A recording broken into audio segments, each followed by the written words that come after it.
L'heure est grave, Mahomet, prophète de l'islam, était chrétien et a copié les textes bibliques et il allait fabriquer sa religion, soi-disant la Bible est falsifiée. Écoutez cette vidéo. Où il dit Dieu, adorez-moi. Je répète la phrase, le mot là. Je suis Dieu, adorez-moi. Ou encore, j'enlève le mot adorez-moi, mais où il dit je suis.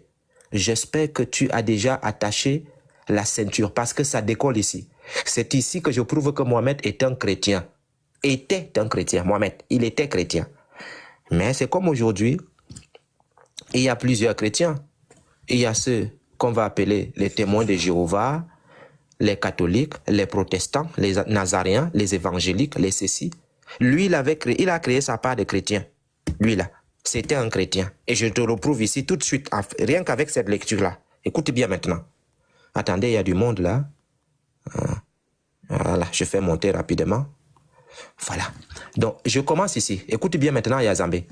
Ensuite, Khadija amena Muhammad chez Waraka ibn Nafal, ibn Azaf, ibn Abd al-Uzza.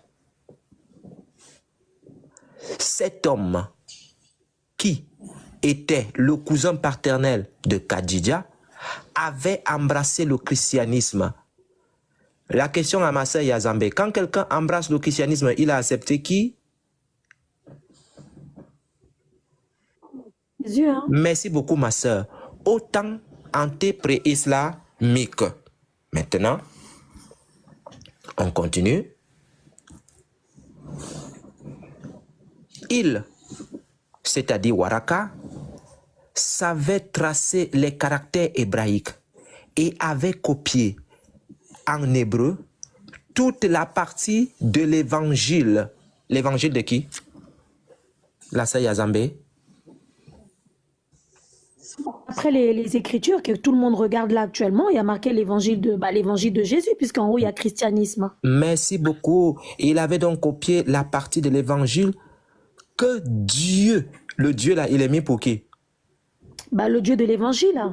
Ah non, dans le texte musulman, il est mis pour qui? Ah d'accord, pour leur Dieu, Allah. Écoutez bien maintenant, je reprends. Merci. Ah non, tu es à la page. Écoutez bien maintenant. Il, c'est-à-dire Waraka, savait tracer les caractères hébraïques et avait copié en hébreu toute la partie de l'évangile que Dieu avait voulu qu'il transcrivît. Qui a voulu que Waraka transcrive l'évangile? Qui a voulu? Allah.